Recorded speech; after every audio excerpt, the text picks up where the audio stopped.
dalam hal ini juga Tiang sebagai ketua kegiatan bedah buku dan workshop kecap.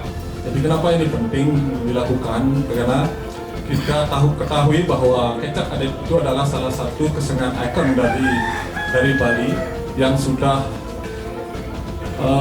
tersohor dan mengalami begitu perkembangan. Namun dalam hal ini generasi muda kita sangat kurang terkait dengan literasi.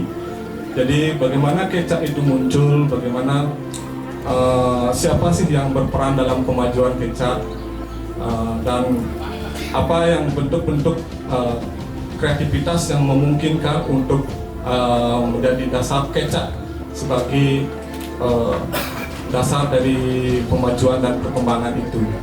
Jadi inovasi-inovasi yang bisa banyak diciptakan melalui kecap, nah itulah salah satu riset yang telah saya lakukan selama kurang lebih 2 tahun dalam penulisan buku ini.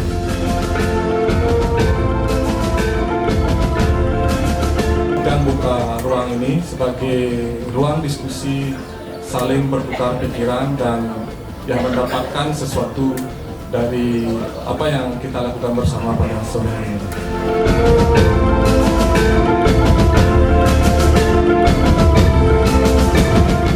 Buku ini menghadirkan gagasan yang kuat bahwa kecap adalah seni monumental bukan karena kemegahannya semata, melainkan karena kemampuannya menyatukan jejak tradisi dengan semangat inovasi. Penulis berhasil menunjukkan bagaimana kecap yang berakal dari ritus Sanghyang dan vokal pemujaan menjelma menjadi seni pertunjukan yang mendunia, tetapi tetap membawa roh asalnya, yaitu kesungguhan, kebersamaan, dan kekuatan suara. Seni hidup karena manusia yang merawatnya. Kecap berkembang bukan karena keindahannya, tetapi karena energi para seniman yang terus menghidupkannya. Dari Bedulu, Bono, Sempidi, Blakio, Singgapadu hingga semuanya berkontribusi pada wajah besar kecap sebagai seni kebanggaan Bali.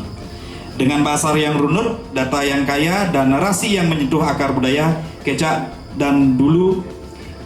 dulu dan kini tidak hanya memberikan informasi tetapi membangkitkan kekaguman terhadap perjalanan panjang sebuah seni yang lahir dari cahaya api suara rakyat dan jiwa tradisi.